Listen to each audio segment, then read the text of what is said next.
Welcome to Wellbeing Wednesdays with Harbinder Narula. Beginning with the film Rockstar, our guest today has established herself as a real-life star as well. The star of this edition of the Wellbeing Wednesday is none other than Nargis Fakhri, who opens up about her many aspects of fitness, health regimen, as well as how she handles negativity. So welcome, Nargis, to BW Wellbeing World. Let me begin with, you're a celebrity. You have a public life, and it can be challenging to juggle between your personal life as well as your professional commitments. How do you maintain your own well-being to keep yourself not only fit, but also mentally charged up? I learned from my past mistakes because I worked so much, so many hours and didn't really take care of myself, or I didn't listen to my body telling me, hey, we need a break. Right. And I think a lot of people in the world today, we ignore the signs of our bodies telling us that, hey, we need to slow down. Unfortunately, money matters, business matters more than our own mental and physical well-being. I think for me, I am a lucky person that got the opportunity to learn from my mistakes, although it was pretty tough for me for a short time, where I realized that if I don't learn to balance work and regular life, stress kills. People get heart attacks and strokes from stress. So I took it upon myself to make sure that I'm going to work a schedule that works for me and to make sure that I take time out for myself. One of the things being that I put my phone away because, work never ends. Work is 24 hours. Someone's always messaging, asking a question. Something's always happening. So now I tell myself to put my phone away to give time to myself. Right. And to do activities at least twice a week that make me happy. Because even though work is amazing and it's fun, work is work. And I'm sure many people go to work and they're not the happiest at work. So they have to make sure that they're doing something for themselves on their day off or in the evening when they come, or even in the morning for yourself that makes you happy. So I also go to the gym every day, which I don't like to go to the gym, but I do know that when I go to the gym, I always feel better. It's just getting there that I dislike. But once I'm there and I start moving my body, we all know that movement and exercise creates happy hormones, and you leave the gym feeling better about yourself and about the day to come. Definitely, I learned that drinking a lot of water is very important because I used to drink a lot of coffee and that's very dehydrating. So now I make sure to drink at least 2 liters a day, which I was told I should try to put 3 into my system a day. And adequate sleeping. I learned that if I don't sleep, I'm very irritable and cranky and can become not the Nargis that I want to be. So when I sleep a good 8 hours, which I know for me, 8 hours is my thing. Like, people could argue with me all day. Oh, you don't need that much sleep. 8 hours. I'm sorry. I'll just turn this off. It's my bad. I'm going to exit this. Quit. Thank you. So I will also quit this. Sorry for this interruption. No worries. So as I was saying, I learned that sleep is so important for me, and some might argue with me saying, oh, you don't need that much sleep, but I disagree. I definitely know I need 8 hours. If I get 12 hours, I'm like the happiest person in the world. And some people are like, 12 hours? How do you even sleep that long? But me, the person who I am, and which is also another important point, is knowing yourself and your own body and your boundaries or limitations.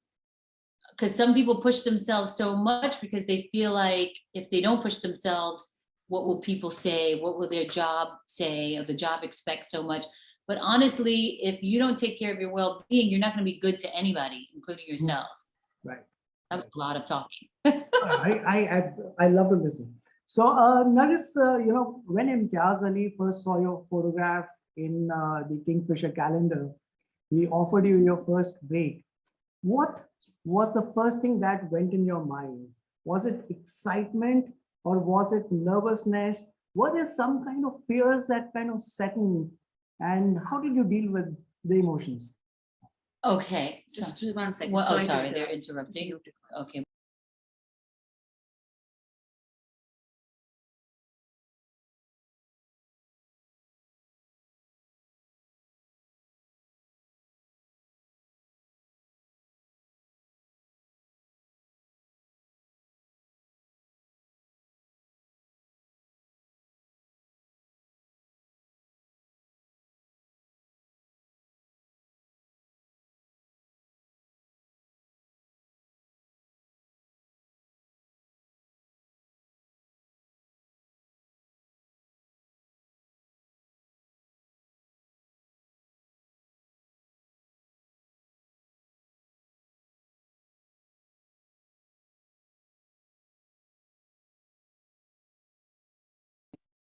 And we're back.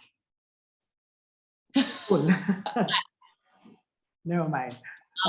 So you asked about, what was my emotions on when I got approached to do Rockstar? So I think the photo that I was told that they saw was not Kingfisher, but it was a platinum jewelry brand ad. So that was the photos, which was quite beautiful, actually, if you've ever seen them. They were shot in Greece, and I lived in Greece as a model, and the production team had come there. So at that time, I've never been to India, but I guess from the story that I heard is that they saw that picture, and then I had someone write me an email about coming for an audition, but I was living in Denmark, so I was very confused on that email. So after that person wrote me and asked, oh, I thought you were in India, you have an Indian name, and blah, blah, blah. Well, I just told her, I'm living in Denmark and I'm American and I've never been to India. And so she apologized and said, okay, thank you. But then a couple of weeks later, I get another email saying, hi, the director still would love to meet you. He actually has to go to Europe to scout for the film. Would you be able to meet him?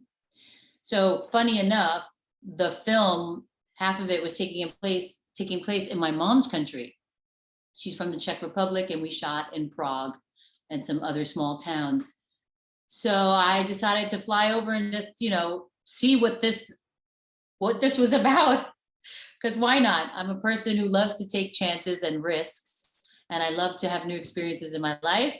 And I'm from New York City, so I knew that if anything was weird, I know how to kick some butt. So I went, I visited, and Imtiaz Ali was such a lovely human being, great to talk to. He told me the story, and he asked if I would like to be a part of it. I said, I don't know, let me think about it. Because obviously it was a huge decision to come out to India and to have to study and learn. And, I never acted before, so it was a new experience that I didn't know what to expect. A new country, a new experience. I was unaware of what to expect, so a little apprehensive. But in the end, I said to myself, what the hell? You only have one life to live. It's going to be in India, and they're going to shoot in Czech Republic. Can you imagine? These are the two places I'm from.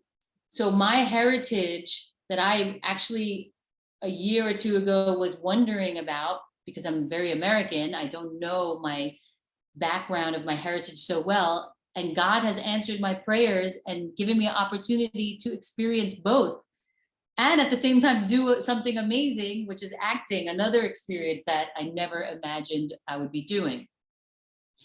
So for me, I guess it's a sort of like a kismet thing, right? But then again, I don't know, then they talk about manifestation and ask God and you shall receive. So maybe it was that as well. So I had a lot of excitement once I made the decision, because I think I made the decision. I said, you know what, I'm going to give it a shot, because no matter what happens, I'm going to learn about me and myself and my DNA and my culture, the pieces of me. And so that was the reason and the excitement behind doing Rockstar. Obviously, I didn't know who I really was working with until I came to India, and then people told me who are the people I'm working with. Mm-hmm. So that was also a wonderful experience as well, to work with such amazing and talented people. But were there any fears because you did not know the language, you had never acted before? Or no way, I'm fearless. Why would I would never fear learning something new and experiencing something new. That to me is not something to be afraid of. That to me is something to embrace and to enjoy. That's a very beautiful thing that you've said, Nargis. Now, being a superstar comes with a lot of responsibilities, and responsibility towards your profession, responsibility towards yourself, and that requires a lot of discipline. And one part of the discipline is the food and nutrition aspects to maintaining yourself. What gives you the strength, and how are you able to maintain the consistency with your food, nutrition, and exercise discipline? Every day I wake up and I have to say to myself, I'm so grateful that I'm alive. First of all, I'm so grateful for the job that I have, the type of work that I'm in. So I always count my blessings. And even if there's a day or a week that I don't feel like doing anything and I just want to eat cake, I push myself not to. Because like you said, it's my responsibility. And if I'm not true to my responsibility, I'm not true to myself, and I'm not being grateful. So there are days I don't want to go to the gym, but I push myself. And I'm sure not everybody loves to go to the gym. There are some people that love to go to the gym. I know those people as well. But I think me being grateful that I'm alive, that I'm healthy, that I have a great job, a job that I love, makes me go to the gym, makes me choose to eat better. And don't get me wrong, in life, I'm a foodie. So it's not like I'm a army sergeant that I can't have that piece of cheesecake at this time, or taste some kind of new food, or have dal makhni, or what is it, chole bhature? I will have a little bit of it. I will tell myself not to overindulge. So yes, there is a discipline that has to be put into place, and I really do my best to follow it. And I have a responsibility to myself too, right? As a human. Yeah. Absolutely. And what's your philosophy for staying in shape? Is it only the professional requirement? No. So I think every human being needs movement in their life. We're not beings that are meant to sit at the desk and stare at a computer all day. So if I wasn't in this business, I still would be pushing myself to go to the gym, because I know the side effects of gym is actually wonderful side effects. You're a happier person. You feel good. You feel more focused. You have more clarity. You have more confidence in yourself. You're proud of yourself. It's also affecting you in a positive way internally. You have good heart health, good lung health, muscles. You're building muscles, so you have strength for the now and for the future. So building healthy habit. So all of that. I mean, I don't think there's a negative to the fitness and taking care of yourself. Got it. Now, you have a very busy schedule, Nargis. I mean, work requirement, and you also mentioned that you love your sleep, and you like to get your 8 hours of sleep Yes. to remain happy and committed to your work. But when you're traveling and you're filming, and there'll be times when you do not have the time to exercise the way you would really want to every day. So is there an alternate regime of fitness that you follow when on the days that are busy days? So I make sure that if I can't get to the gym, I'm walking somewhere. So if I can walk to the set instead of taking a car, I would say, oh, let's walk. or after work is over, walk. If there's any staircases, I'll walk up and down the stairs instead of using the elevator. So I try to find ways to get, they say the 10,000 steps thing is actually really important. So I always check to see how many steps have I made during the day. And I realized that living in certain parts of the world, you don't get that many steps in because you're in and out of a car. So I just do my best to try to get in those steps. Also, if I know I'm working and I can't make it to the gym, I'll do better with my diet, like eat cleaner, like more green vegetables and less maybe simple carbs, so I will minus the bread and the rice that make you sleepy, but have like the broccoli, the carrots, the bok choy with protein. So that will give you more energy and you will still have the ability to stay fit and trim, right? So, Nargis, what do you do to keep yourself happy and calm?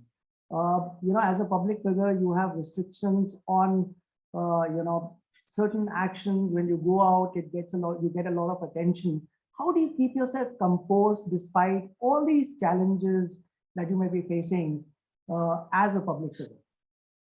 I think for me, I just make a lot of jokes. And if you ask the people around me, we're always laughing. So I'm always making a funny joke or making fun of a situation. So I turn a negative situation into something funny. So then at least it lifts everyone's spirits and it lifts my spirits. And I think that's the best way we could do things. Even I'm okay with, making jokes about myself just to make myself laugh at myself or make other people, if the mood is down, like not the nicest mood, I always try to like uplift everyone's spirits. Joking, you gotta have a sense of humor about life in general. Yeah. Absolutely agree with you. Nargis, we've spoken about the physical health, your exercise, food and nutrition. What about mental health from a celebrity perspective?